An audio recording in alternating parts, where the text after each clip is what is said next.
Hello friends, तो यार कैसे हैं आप सब। वैसे ये वीडियो इस चैनल की पहली कोलैब वीडियो है। हमारे साथ मिस्टर हॉरर बडी ने कोलैब किया है। हम दोनों सी नो इविल नाम की बहुत ही अच्छी मूवीज़ को एक साथ आप लोगों को प्रेजेंट करेंगे। इन मूवीज़ की स्टोरी बहुत ही अच्छी है और कुछ क्रीपी सीन्स मूवी को और भी बेहतरीन बना देते हैं। इस सीरीज़ की पहली मूवी 2006 में रिलीज़ हुई थी। इस मूवी की वीडियो ये रही। दूसरी मूवी 2014 में रिलीज हुई थी। ये पार्ट आपको मिस्टर हॉरर बडी के चैनल पर मिल जाएगा। आप उस वीडियो तक इस आई बटन से पहुंच सकते हैं और आपको लिंक डिस्क्रिप्शन में भी मिल जाएगा। इस वीडियो के बाद आप सब उस वीडियो को भी जरूर देख लीजिएगा। तो ज़्यादा टाइम वेस्ट किए बिना आइए आज की वीडियो शुरू करते हैं। मूवी की फर्स्ट सीन में हम लोग एक लड़के को कुछ ऐसी हालत में देखते हैं। वो कुछ ऐसे सराउंडिंग्स में रहता था। उसके बाद हम लोग दो ऑफिसर को एक बिल्डिंग में जाते देखते हैं। वो बिल्डिंग बहुत सालों से खाली पड़ा था, मगर अंदर से एक लड़की के चिल्लाने की आवाज आ रही थी। जब वो दोनों उस लड़की के चेहरे को देखते हैं, दोनों अवाक रह जाते हैं। उस लड़की की आंख किसी ने निकाल ली थी। कोई हट्टा कट्टा इंसान एक ऑफिसर को मार डालता है। वो दूसरे ऑफिसर का हाथ भी काट देता है, मगर इसके पहले कि वो आदमी उस ऑफिसर को मार पाता, ऑफिसर उस पे शूट कर देता है। मीडिया इस इंसिडेंट को कवर करती है। इसके बाद सीन स्विच होता है और हम लोग 4 साल बाद उस ऑफिसर को फिट एंड फाइन देखते हैं। उस ऑफिसर का नाम विलियम्स था। वो 8 लोगों को जेल से ब्लैकवेल बिल्डिंग में भेजने वाला था, जिनमें 4 लड़के और 4 लड़कियां हैं। उनका नाम और डिस्क्रिप्शन आपको स्क्रीन में मिल जाएगा। अब ब्लैकवेल वही जगह है जहां 4 साल पहले सारी घटनाएं हुई थी, मगर उस ऑफिसर को विश्वास था कि उसने उस पागल को मार डाला था। असल में मार्गरेट को वो जमीन दान में मिली थी। वो इसे बेघर लोगों के रहने के लिए शेल्टर बनाना चाहती थी। उन 8 को वहां 3 दिनों तक रहना था। उनको सारी चीजें होटल में ही दे दी जाएंगी। उन पे बहुत रेस्ट्रिक्शंस भी होंगे। 8th और 9th फ्लोर पे जाना मना है। उन्हें होटल से बाहर नहीं जाने दिया जाएगा। उन लोगों को वहां साफ सफाई भी रखनी होगी। अब अगर वो 3 दिनों तक सारे काम ठीक से करते हैं तो उनकी सजा कम कर दी जाएगी। अब हम लोग देखते हैं कि वो जगह बहुत सालों से बंद थी। बहुत गंदगी के साथ चूहे और कीड़े वहां रहने लगे थे। मार्गरेट उनको बताती है कि अफवाह है कि इस होटल में कुछ छुपे रास्ते और ऐसे शीशे हैं जिनसे उन रास्तों से कोई रूम्स में देख सकता है, मगर उसे आज तक ऐसा कुछ इस होटल में नहीं मिला। मार्गरेट बोलती है कि इस होटल में आग से जलकर होटल के मालिक, उसकी फैमिली और भी कुछ लोग मर गए थे। माइकल बाथरूम साफ करने जाता है। बाकी सब लोग घर साफ कर रहे थे। हम लोगों को पता चलता है कि कोई और भी छुपकर माइकल को देख रहा था। कायरा क्रिस्टीन को वहां से भागने का रास्ता दिखाती है, मगर वो काम नहीं आया। वो दोनों सिगरेट पीते हैं। तब ऑफिसर विलियम वहां आता है, मगर उन्हें डांटता नहीं है। रिची टाइसन को उस घर का ब्लूप्रिंट दिखाता है, जिसमें साफ था कि इस घर में छुपे रास्ते हैं। वो रास्ते भूल भुलैया जैसे हैं और एक छुपे रूम में बहुत सारा पैसा है। अब क्योंकि उनके पास ब्लूप्रिंट था, वो लोग आसानी से नहीं खोते। क्रिस्टीन बर्तन साफ कर रही थी। वो देखती है कि आंगन में एक ऐसी जगह है जिससे वो लोग बाहर निकल सकते हैं। वहाँ विलियम आता है और उससे पूछता है कि उसने अपने स्टेप फादर और बहन पर वार क्यों किया था। उसने ऐसा अजीब काम क्यों किया। क्रिस्टीन बोलती है कि अगर अजीब की बात है तो उन लोगों ने माइकल और कायरा को क्या सोचकर इस प्रोजेक्ट के लिए एक साथ रखा। माइकल कायरा को टॉर्चर करता था। किसी तरह कायरा ने माइकल से पीछा छुड़ाया था। अब माइकल उसे फिर से स्टॉल्क कर रहा था, डरा रहा था। वो लोग बाहर आंगन में डिनर करते हुए बातें कर रहे थे। मेलिसा एक कुत्ते को खाना खिला रही थी। तब माइकल उस कुत्ते को मारकर भगा देता है। वो उन लोगों को ड्रग्स ऑफर करता है और सबसे पहले जोई रेडी होती है। इसके बाद सीन स्विच होता है। कायरा बाथरूम में थी। उसे माइकल देख रहा था। वो वहां जाता है। कायरा माइकल को थप्पड़ मारती है। इस पे माइकल कायरा का गला दबाने लगता है। वहां क्रिस्टीन आती है और माइकल को वहां से जाने को बोलती है। हम लोग देखते हैं कि कायरा के बॉडी पे कुछ टैटूज थे, रिलीजियस टैटूज। टाइसन और रिची खजाना ढूंढने जाते हैं। उनको किसी की लाश मिलती है जो कि सड़ी नहीं थी, मतलब वो इंसान हाल ही में वहां पर मरा था। रिची देखता है कि उस इंसान की आंख नहीं है। वो डरते हुए भागता है और उस भूल भुलैया में खो जाता है। वो एक बंद लिफ्ट के पास आके रुकता है। एक इंसान जिसका नाम जेकब है पीछे से आता है और अपने हथियार से रिची को खींचता है और मार डालता है। टाइसन भी ये सब देखता है मगर वो छुपा रहता है। मार्गरेट हैना और विलियम्स को जाके बोलती है कि कोई लिफ्ट को यूज कर रहा है। हैना चेक करने जाती है। जेकब वहां पर भी पहुंच जाता है और हैना को मार डालता है। वो हैना की आंख निकालकर एक लिक्विड में रख देता है जिससे कि वो आंख ना सड़े। रसल, जो, माइकल और मेलिसा 8th फ्लोर पे जा रहे थे। कायरा रूम में ही उदास बैठी थी। क्रिस्टीन भी उसके साथ थी। कायरा किसी भी तरह वहां से बाहर जाना चाहती थी। क्रिस्टीन उसे आंगन के उस रास्ते के बारे में बताती है। कायरा खिड़की से जाने का ट्राई कर रही थी, तब पीछे से जेकब आता है और कायरा को खींचकर एक छोटे से लिफ्ट से ले जाता है। मार्गरेट और विलियम वहां पहुंचते हैं। क्रिस्टीन उन दोनों को बताती है कि सब लोग 8th फ्लोर पे गए हैं। विलियम मार्गरेट को पुलिस को फोन करने बोलता है। वो और क्रिस्टीन लिफ्ट से 8th फ्लोर पे जा रहे थे। तब क्रिस्टीन देखती है कि ऊपर से खून टपक रहा है। हम लोग वहां टाइसन को देखते हैं। वहां क्रिस्टीन और विलियम आते हैं। टाइसन उनको उस इंसान के बारे में बताता है। विलियम उनको बताता है कि 4 सालों पहले उसने ही उस इंसान के सर में गोली मारा था, मगर शायद वो मरा नहीं। वो सारे लोगों को मार डालता था, मगर जिसके बदन में कुछ रिलीजियस चिन्ह होते हैं उनको वो नहीं मारता था। मतलब जिस लड़की को हम लोगों ने फर्स्ट सीन में देखा था उसके बदन पर भी कोई ना कोई रिलीजियस चिन्ह होंगे। विलियम क्रिस्टीन को एक गन देता है और कायरा को ढूंढने जाता है। जेकब विलियम को भी मार डालता है। यहाँ तक कि विलियम जेकब पे 3 बार फायर करता है मगर उसे कुछ नहीं होता। क्रिस्टीन विलियम की गन ले लेती है। वो और टाइसन वहां से जाते हैं। हम लोग उन चारों को एक बहुत ही पुराने और गंदे बार में देखते हैं। माइकल जोई को सिगरेट देता है। हम लोग देखते हैं कि कुछ शीशे सही में डबल थे, मतलब उस साइड से कोई अंदर बार में देख सकता था मगर बार से कोई उस साइड नहीं देख सकता था। दूसरी साइड से जेकब उन लोगों को देख रहा था।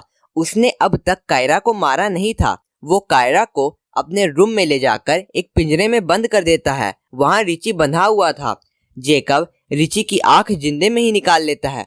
वो कायरा के बदन में उन टैटूज को देखता है और उस पे पानी डालता है। हम लोग एक सीन को फ्लैश होते देखते हैं जिसमें कोई लेडी एक बच्चे को शावर के नीचे अपनी आंख खोलकर अपने आंखों से बुराई धोने की बात बोल रही थी। नेक्स्ट सीन में हम लोग माइकल और जोई को देखते हैं। माइकल जोई को इम्प्रेस करने का ट्राई कर रहा था मगर जोई उसे भाव नहीं देती है। हम लोगों को पता चलता है कि उसने हैना के बैग से पहले ही एक फोन निकाल लिया था। मेलिसा और रसल दूसरे रूम में ये कर रहे थे। हम लोग देखते हैं कि वो लोग जिस बेड पर थे उससे तार कनेक्टेड था और उस तार से बेल जो कि जेकब के रूम में था। मतलब पूरे होटल में जब भी कोई तार में हलचल होती जेकब को पता चल जाता कि वहां कोई है। रसल नोटिस करता है कि उस रूम में जो मिरर है वो सही में डबल है। तब जेकब मिरर तोड़कर उस रूम में आता है। वो दोनों अपने आप को रूम में बंद कर लेते हैं और एक रस्सी की हेल्प से नीचे जाने का ट्राई कर रहे थे मगर प्रॉब्लम ये थी, गांड फटी गई हूँ मोटा भाई। रसल मेलिसा को रस्सी से नीचे भेज रहा था। तब जेकब आता है। वो रसल को मार डालता है और मेलिसा की रस्सी ऊपर खींचने लगता है। मेलिसा बचने का ट्राई कर रही थी। इसी में वो उल्टा लटक जाती है। वो जेकब से उसे नीचे जाने देने की भीख मांगती है। वो मेलिसा की रस्सी छोड़ देता है जिससे वो सीधे आंगन में उल्टा लटक जाती है। कुछ आवारा कुत्ते वहां आते हैं और मेलिसा को काट काट कर खा जाते हैं। माइकल और जोई एलिवेटर से जाने वाले थे। तब वहां जेकब आता है। माइकल जोई को बचा लेता है। वो दोनों एक रूम में अपने आप को लॉक करके छुपा लेते हैं। पहले तो जेकब उन लोगों को नहीं ढूंढ पाता मगर जोई का फोन बजने के कारण वो पकड़ा जाती है। जेकब जोई को वो फोन से चोक करके मार डालता है। हम लोग एक फ्लैशबैक सीन में देखते हैं कि वो बच्चा इस बार वही पिंजरे में था। वही लेडी बोलती है कि क्या तुम उन आंखों में बुराई नहीं देख सकते? आंखें मनुष्य के आत्मा के लिए खिड़की होती है। हम आंखों के माध्यम से किसी के अंदर देख सकते हैं, उसे पहचान सकते हैं। नेक्स्ट सीन में हम लोग टाइसन और क्रिस्टीन को देखते हैं। माइकल भी वहां आता है।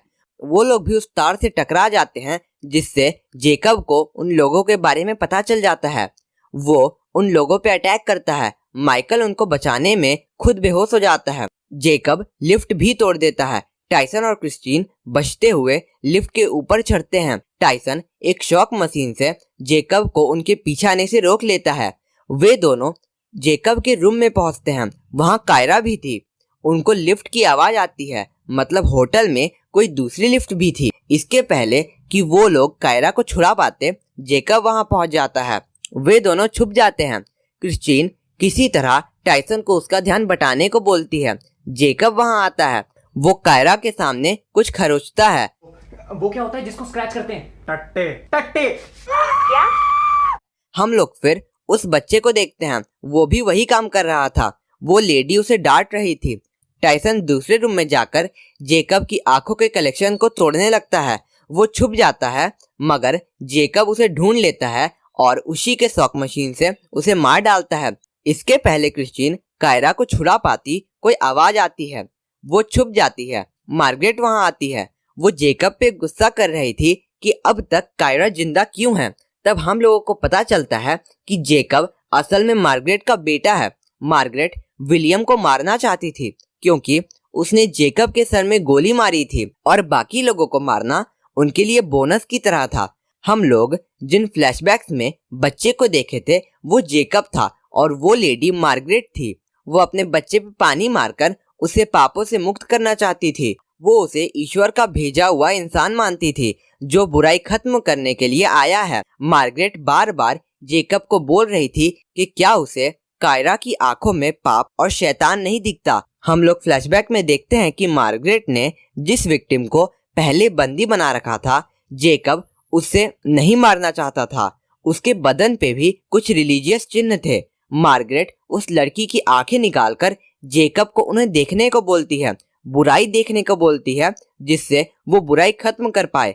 अब ऑब्वियसली मार्गरेट ने जेकब को इतने सालों से पिंजरे में रखा था, दर्द में रखा था, उसके सामने किसी को दर्दनाक वे से मार डाला। इसीलिए वो अपनी माँ को गलत समझता था और किसी भी इंसान जिसके बदन पे ऐसे चिन्ह हो उसे नहीं मारना चाहता था।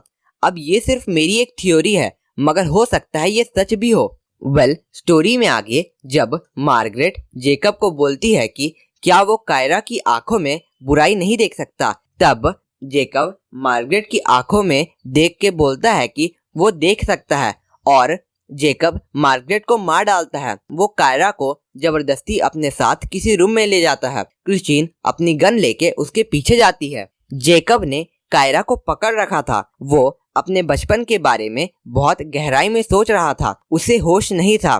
क्रिस्टीन उसके तरफ गन पॉइंट करके चलाती है, मगर गन में गोली नहीं थी। गन की आवाज से जेकब होश में आता है और वो उन दोनों को गला दबाकर मारने वाला था। वहां माइकल आता है और उन दोनों को भागने को बोलता है। वो जेकब के सर में चोट करता है और उसके सर से ये निकलता है।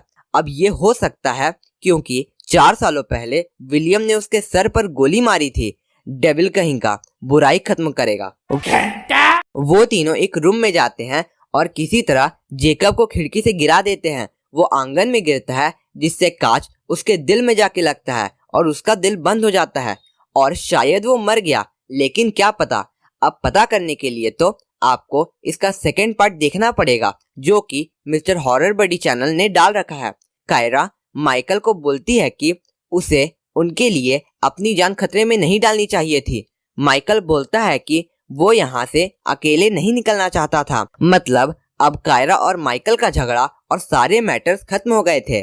मूवी की लास्ट सीन में हम लोग एक कुत्ते को जेकब के निकले हुए आंख पर ये करते देखते हैं और ये मूवी खत्म हो गई। ये मूवी बहुत जगह सिंपल है, मगर कुछ जगह आपको कंफ्यूजन हो सकते हैं जो कि आपको दूसरे पार्ट की स्टोरी देखते ही पता चल जाएगा। तो आप सब डिस्क्रिप्शन और आई बटन में दिए लिंक से उस वीडियो को भी देख लीजिएगा। वैसे आपको ऐसे क्वेश्चन जैसे मार्गरेट और जेकब की प्रॉब्लम क्या थी, वो दोनों बहुत से लोगों को क्यों मार रहे थे, ऐसे आंसर्स आपको मिल गए होंगे। अब अगर आपको इसके बारे में ब्रीफली जानना है तो इस आर्टिकल को वीडियो पॉज करके पढ़ सकते हैं। अगर आपको पर्सनली बात करनी है तो इंस्टाग्राम पे आ जाओ। सपोर्ट करना है तो नीचे दिए लिंक से कुछ खरीद लो, इस गरीब का कुछ भला हो जाएगा। अब अगर कोई नया है तो सब्सक्राइब करके इस फैमिली को ज्वाइन कर लो। तो हम लोग मिलते हैं किसी नई वीडियो में किसी नए टॉपिक के साथ। तब तक के लिए bye. Thank you for watching my video.